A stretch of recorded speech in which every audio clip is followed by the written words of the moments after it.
What is the Twin Cities real estate market like as we hit the end of May 2021? Still hot.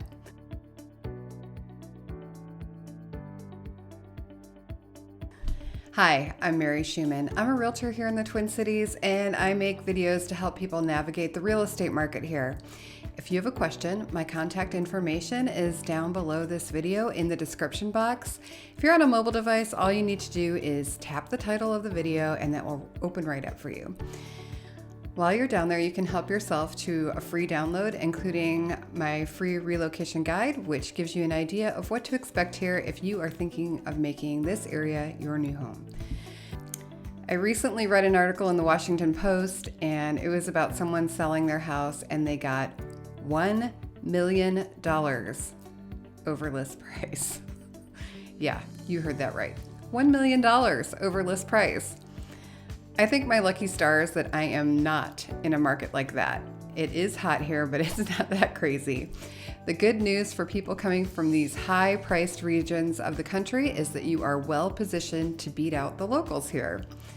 There was an article in our local paper, the Star Tribune, about how the pandemic has changed work so much that people are able to make choices about where they want to live.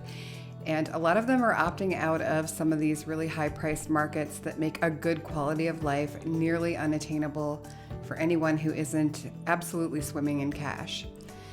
A lot of these people are taking their equity to other places with a high quality of life, like Minneapolis. It's a distinct advantage to someone who's coming from a really high-priced area to cash in on that equity and take advantage of a place like Minneapolis where people, yes, we're paying premium prices, but it's not quite as bad as places that I've heard of in California, Texas, like Austin, Boise, Idaho, for example. So we're in demand, but if you're coming from out of state, the opportunity is in your favor. Okay, the May market overview is going to be relatively brief, but it's still a strong seller's market here with the absorption rate, which I talked about many times, lingering around the 2 weeks worth of inventory mark. Last year was such an anomaly that we are really trying to compare apples to oranges if we look at that. So the statisticians here in the Realtor Association have been using 2019 as the baseline for how to gauge what is happening in the market today. Listings are close to, but just under the number that were available at this time in 2019. That seems like it would be great, but the pent-up demand is so high that we could probably easily absorb twice as many buyers right now. Lack of inventory is definitely the biggest driver in this market. There are just not nearly enough homes available to meet the demand. Demand is still extraordinarily high in the $300,000 to $400,000 range. Showings in that range are nearly double what we saw in a normal year like 2019. An interesting tidbit is that showings for properties below $200,000 has had the exact opposite happen to it. Showings have been cut in half. And I believe this to be a function of two things. One, the increase in the median sales price over the past 2 years has made anything that falls into that category, at least as far as a single family home is concerned, likely to not be in very good condition. And two, just purely less inventory. The third thing that may be playing into this is that interest rates are so low that if someone could only afford a home in this range of a couple of years ago, with interest rates at a higher level, they may now be able to afford one that is a little bit more spacious or maybe a little bit more desirable of an area.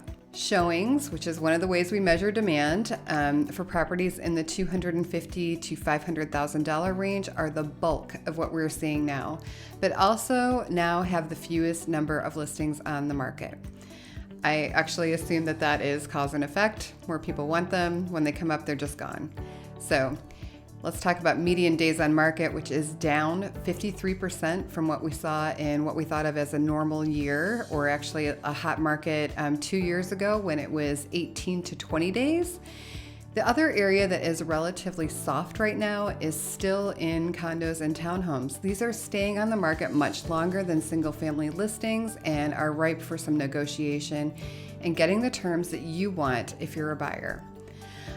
If you are a seller of a condo or a townhouse, just understand that not all the rules apply in the same way, and you may have to be prepared to negotiate a little bit. So I also want to share with you the data that the Minnesota Transaction Coordinators Company shares with us about what they're seeing happen in the market. When you're an individual agent, your view can be a little bit narrow. It's only, whatever clients you're working with at the moment. So having information from this company that helps so many of us out really gives you a broader view of what's happening in the market right now and how the rubber hits the road as far as offers. So the current offer acceptance rate is 45%, which is the highest that it's been all year. Yay!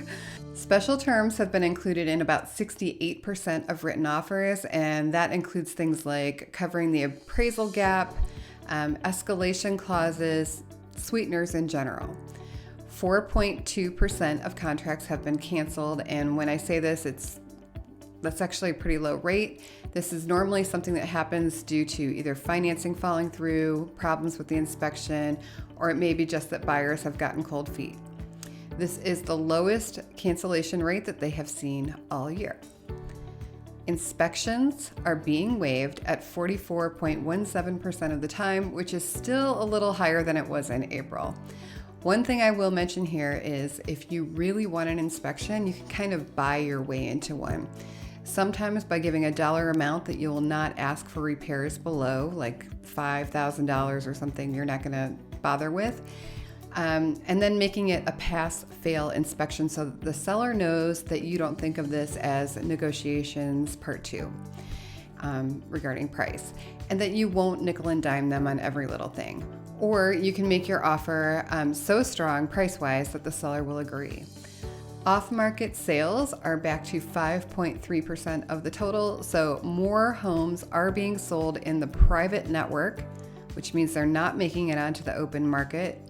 The average purchase to list price is at 103.4%, so that's down. It was around 105, and I'm really glad to see this. Buyers are getting just a little bit more of their strength back. Let's break this down a little bit more. So offers accepted below list price was about 11%. Offers accepted at list price about 14%. And the next two statistics, totaling 62% of the offers, all fall into the over list price range. Offers accepted between 101 and 105% of list price were about 32% of the offers. Above 106% was about 30% of the offers. So there's still a huge chunk of people paying a good bit above list price. And how are they paying for that? Well, cash purchases were about 15%. Conventional loans accounted for 74% of the sales. FHA loans are at 5%. VA is at 2%. And 4% fell into the other category, which could mean something like contract for deed or some other agreement. Seller paid closing costs are being negotiated about 19% of the time, and these are potentially being added back in the form of an increase in the actual sales price. Home warranties are being negotiated to be paid by the seller about 8% of the time, and sales contingent upon the sale of the buyer's property were about 9% of the time.